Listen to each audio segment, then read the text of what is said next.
Hello and welcome to a quick look at some of the enhancements to lighting in Arma 3. Of course, lighting itself is quite a general topic, so what we'll do is pick out a few elements and identify some of our favourite improvements, kicking things off with the day-night cycle.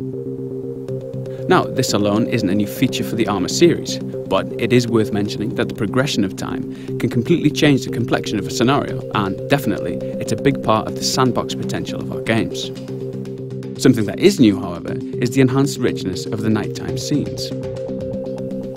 The improvement to the way the engine handles HDR has enabled us to overhaul the feeling of darkness in Arma 3. Vehicles particularly take on a whole new complexion, and the detailed ground surfaces really come into their own, casting this kind of light. Now, these chem lights are one of my favourite new features.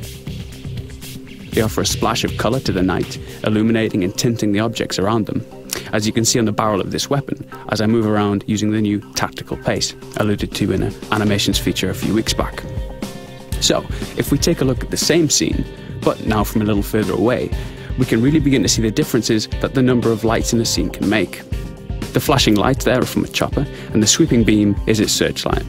Moving further out still, we're able to keep the whole structure of the airbase in the scene, which, you might imagine, is great for navigation or indeed acquiring targets. In our Stratus showcase, we saw a glimpse of the new muzzle flashes. Now let's take a look again, this time using something with a little more punch.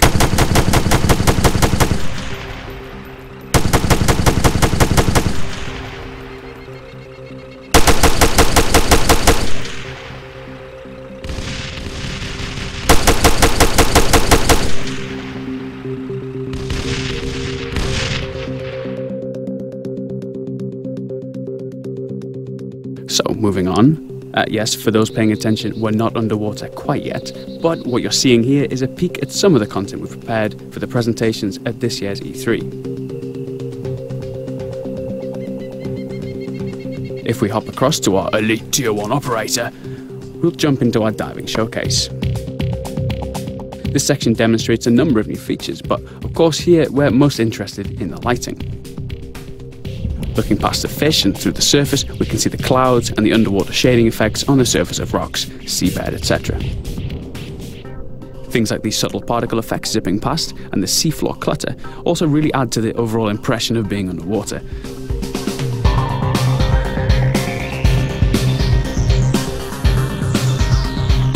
Okay, skipping ahead a little, we can spot some of the underwater mines. A wreck, a obligatory tuna fish, an STV, just to the left behind that rock, and of course some Op-4 divers.